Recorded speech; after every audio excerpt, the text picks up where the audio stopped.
Good morning વિદ્યાર્થી મિત્રો. સમાજ વિદ્યામાં આજે આપણે ચોથો પાઠ અભ્યાસ કરીશું. ભારતનો સાહિત્યિક વારસો.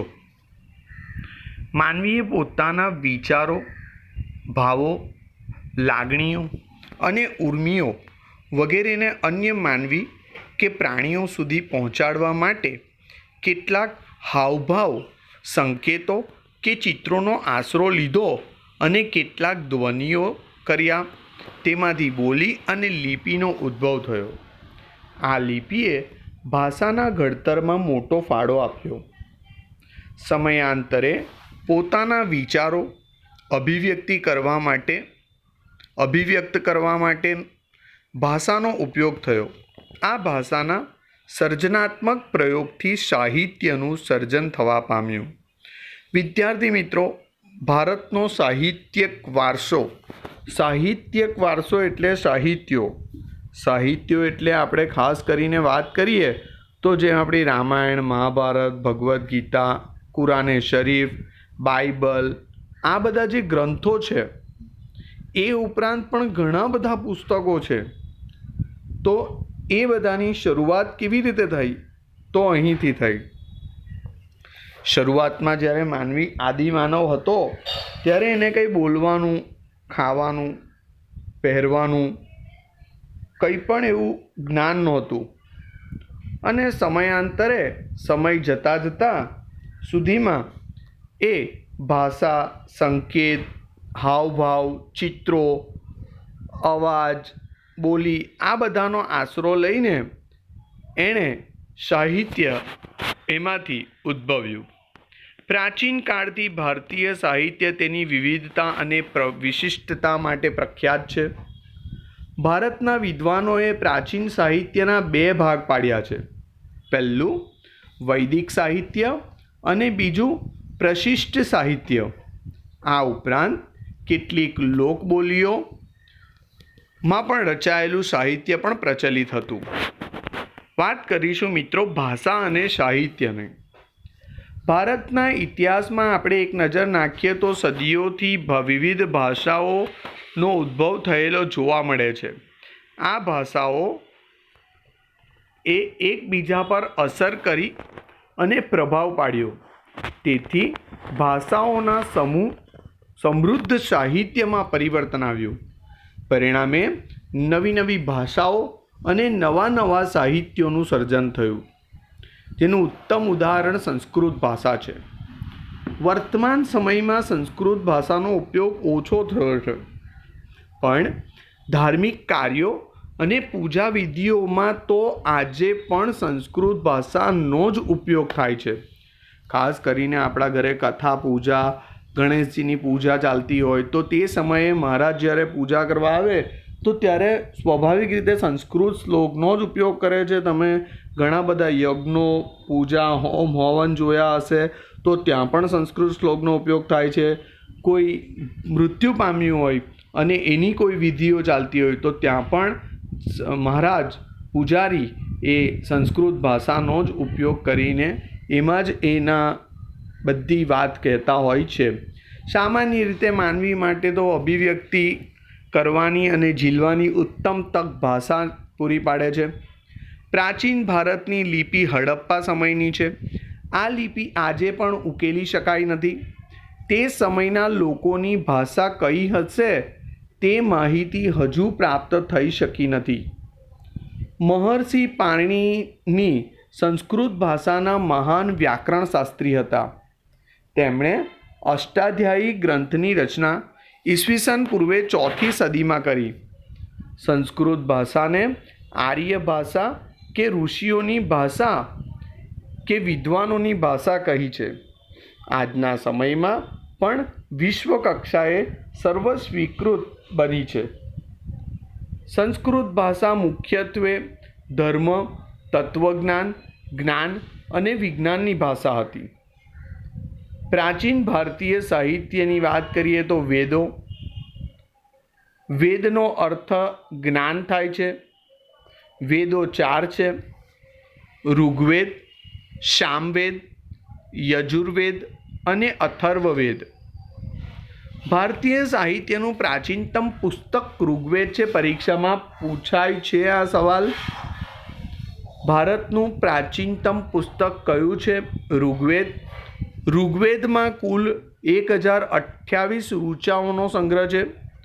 ઋગ્વેદ 10 ભાગમાં વહેંચાયેલું અદ્ભુત ગ્રંથ છે. આ ઋચાઓમાંથી મોટા ભાગની દેવોને લગતી સ્તુતિઓ છે. આ સ્તુતિઓ યજ્ઞ પ્રસંગે કરવામાં આવતી. તેમાંથી ઉષાને સંબોધન કરતી કેટલીક સ્તુતિઓ ખૂબ જ મનમોહક છે. આ ગ્રંથ સપ્તસિંધુ પ્રદેશમાં વસેલા આર્યોની રાજકીય, સામાજિક, ધાર્મિક તેમજ આર્થિક બાબતોનું વર્ણન કરે છે. ઋગ્વેદ પછી બીજા 3 વેદોની રચના કરવામાં આવી, જેમાં સામવેદ ઋગ્વેદની ઋચાઓનું ગાન કરવા માટે રચવામાં આવ્યો. આ શ્લોકો રાગ અને લય સાથે ગવાય છે, માટે તેને સંગીતની ગંગોત્રી તરીકે ઓળખવામાં આવે છે. યજુર્વેદ યજ્ઞોનો વેદ કહેવાય છે. આ વેદ ગદ્ય અને પદ્ય સ્વરૂપે રચાયેલો છે, એટલે કે પાઠ અને કવિતાના સ્વરૂપે રચાયેલો છે. યજ્ઞ વખતે બોલવામાં આવતા મંત્રો, ક્રિયાઓ અને વિધિઓનું વર્ણન તેમાં કરવામાં આવેલું છે. યજુર્વેદમાં. અથર્વવેદમાં અનેક પ્રકારના કર્મકાંડો અને સંસ્કારોનું વર્ણન કરવામાં આવ્યું છે. મિત્રો, કર્મકાંડો એટલે જે ગુજરી ગયા હોય ને એના પછી કોઈ મૃત્યુ પામેલા વ્યક્તિ માટે જે બધી ક્રિયાઓ કરવામાં આવે તે કર્મકાંડો, અને સંસ્કાર એટલે જે બ્રાહ્મણ લોકો જે જનોઈ વિધિ કરે તો એ સંસ્કાર વિધિ તરીકે પણ એને ઓળખવામાં આવે છે. તો આ બધી વાત અથર્વવેદમાં કહેવામાં આવી છે. ઉપનિષદ સાહિત્યમાં બ્રહ્માંડનો આરંભ, જીવન, મૃત્યુ, ભૌતિક અને આધ્યાત્મિક જગત, જ્ઞાન, પ્રકૃતિ અને બીજા અનેક દાર્શનિક પ્રશ્નોનું વિવેચન કરવામાં આવ્યું છે. બૃહદારણ્ય અને છાંદોગ્ય શરૂઆતના ઉપનિષદો છે. ઉપનિષદો સંવાદના સ્વરૂપમાં છે. મુક્તિકો ઉપનિષદમાં તેની સંખ્યા 108 દર્શાવે છે. બ્રાહ્મણ ગ્રંથો વેદોના મંત્રો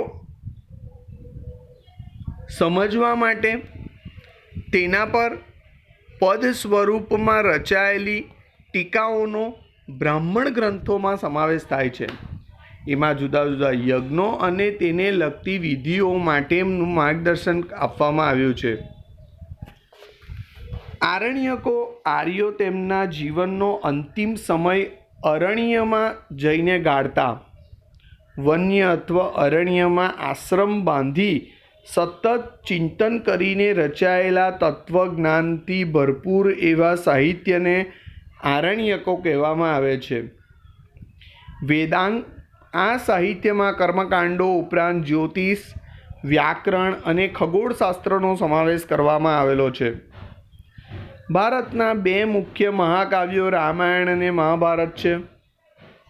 તેઓ પ્રાચીન ગ્રંથ છે.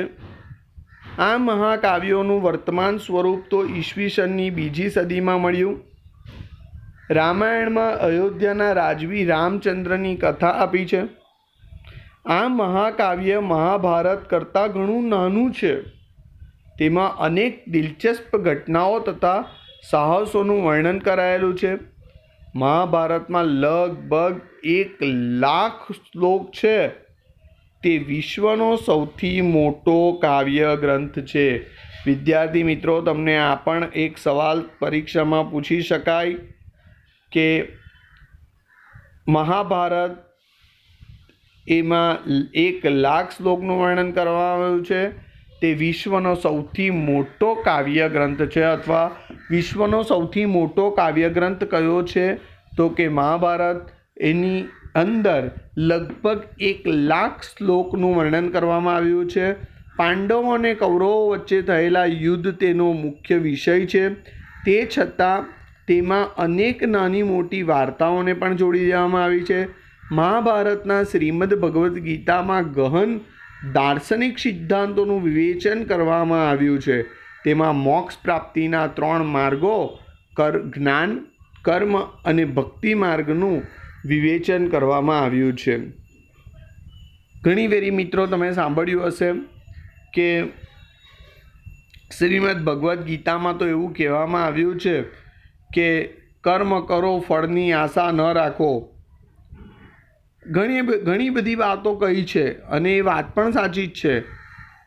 આપણા જે શ્રીમદ ભગવદ્ ગીતાની અંદર જે વિચારો, જે અભિવ્યક્તિ, જે વાત કરવામાં આવી છે એ ખરેખર બહુ ઊંડાણ અને રસપ્રદ છે વાત. રામાયણ અને મહાભારત બંને મહાકાવ્યોએ સદીઓ સુધી કરોડો લોકોના વિચારો અને સાહિત્ય સર્જન પર ગહન પ્રભાવ પાડ્યો છે. ભારતમાં સંસ્કાર સિંચનનું પ્રેરક કાર્ય કર્યું છે. આ યુગમાં સંસ્કૃત ભાષામાં પુષ્કળ સાહિત્ય રચાયું, જેમાં ધાર્મિક અને લૌકિક એવી બંને પ્રકારની રચનાઓનો સમાવેશ કરવામાં આવ્યો છે.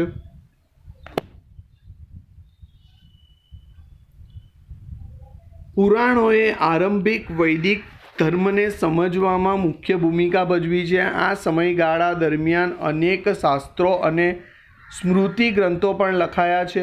આ શાસ્ત્રો વિજ્ઞાન અને તત્વજ્ઞાનના ગ્રંથો છે. દાખલા તરીકે કૌટિલ્યનું અર્થશાસ્ત્ર વહીવટી વિજ્ઞાનની કૃતિ છે. વિવિધ કક્ષાના ગણિત અને અન્ય વિજ્ઞાન સંબંધિત શાસ્ત્ર ગ્રંથો પણ લખાયા. સ્મૃતિ ગ્રંથોમાં પણ ધર્મ દ્વારા અનુમોદિત કર્તવ્યો, રિવાજો અને નિયમો આપવામાં આવ્યા છે. પ્રારંભિક બૌદ્ધ સાહિત્ય પાલી ભાષામાં લખાયું હતું. મિત્રો, આ પણ એક ખૂબ અગત્યની વાત છે કે બૌદ્ધ સાહિત્ય કઈ ભાષામાં લખાયેલું હતું? બૌદ્ધ સાહિત્ય પાલી ભાષામાં લખાયેલું હતું. આ સાહિત્યના 3 ભાગમાં વહેંચાયેલું છે. તેને ત્રિપિટક તરીકે ઓળખવામાં આવે છે, જેમાં સૂત્ર પિટક, વિનય પિટક અને અભિધમ્મ પિટકનો સમાવેશ કરવામાં આવ્યો છે. ફરીથી જોઈએ મિત્રો, બૌદ્ધ સાહિત્ય પાલી ભાષામાં રચાયું હતું. તેને 3 ભાગમાં વહેંચવામાં આવેલું છે. તેથી તેને ત્રિપિટક તરીકે ઓળખવામાં આવ્યું હતું, જેમાં સૂત્ર પિટક, વિનય પિટક અને અભિધમ્મ પિટકનો સમાવેશ થયો છે.